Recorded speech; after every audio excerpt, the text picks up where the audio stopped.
Cây a máp mọc khắp nơi trên các sườn đồi ở các huyện Trà Bồng, Tây Trà. Ngày xưa, vào những hôm đi làm rẫy, tranh thủ lúc giải lao, người phụ nữ Co chọn những thân cây a máp già mang về làm kèn a máp. Độ dài ngắn của kèn a máp mỗi vùng có khác nhau đôi chút, nhưng về cơ bản, kèn a máp có độ dài khoảng hơn 3 tấc, tiết diện bằng đầu nhọn của chiếc đũa con ăn cơm. Máp nè, tao mới có hai nữa. Tức là máp phải có cả ruồi cốt ngọt dớt rồi.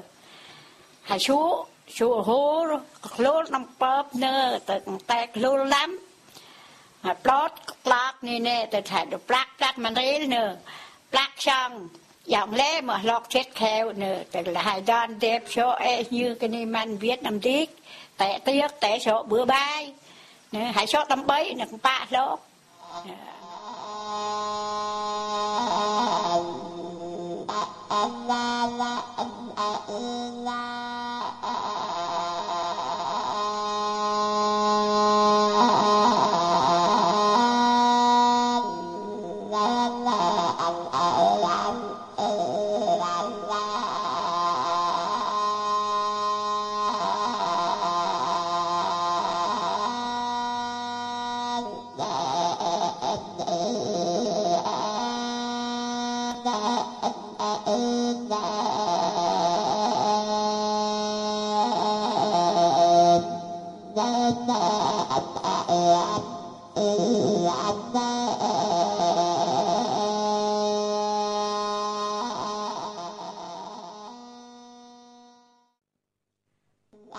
Để làm được kèn, phải hội đủ các yếu tố về cung bậc, âm thanh, trầm, trung, cao và đạt đến độ chuẩn là rất khó.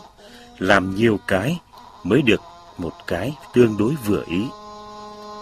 Khi thổi kèn a máp, người nghệ nhân điều tiết làn hơi qua thanh quản, dùng đầu lưỡi để luyến láy và kết hợp với hai bàn tay bịt ở đầu còn lại.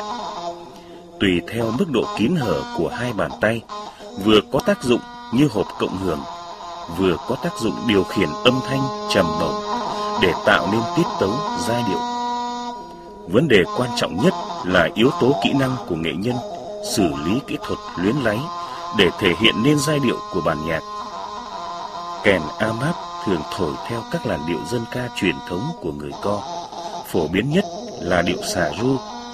Đó là một trong những làn điệu dân ca có lối hát như kể, như tự sự tâm tình rất phổ biến trong đời sống tinh thần của đồng bào Co. Vậy nên a máp là người bạn tri kỷ, là lời tự sự tâm tình của người phụ nữ Co.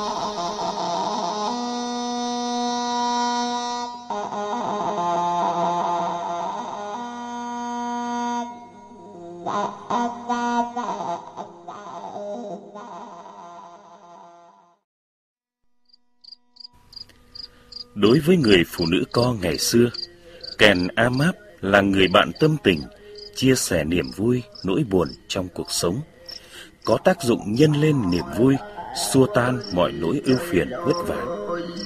Trong những đêm khuya thanh vắng, người phụ nữ Co thổi a máp như trải lòng mình, âm thanh dịu dặt hòa với khoảng không mênh mông của núi rừng, lan tỏa theo gió núi. Họ tìm sự lắng động của tâm hồn qua tiếng kèn a máp. Lúc ấy, hình ảnh người phụ nữ Co như đẹp thêm lên, như đóa hoa rừng đang tỏa hương sắc cho đời. Có lẽ sự lắng động về tâm hồn và cái đẹp thanh khiết của người phụ nữ Co như thế, nên chàng mồ cô ngày xưa trong chuyện cổ tích Co đã phải ủ rũ hàng đêm bên bếp lửa lạnh. Cái chân, cái tay không muốn cử động, cái miệng không muốn ăn, không muốn nói. Chiều chiều, lúc trời vừa sẩm tối, lòng rộn lên nỗi nhớ người vợ yêu đến da diết.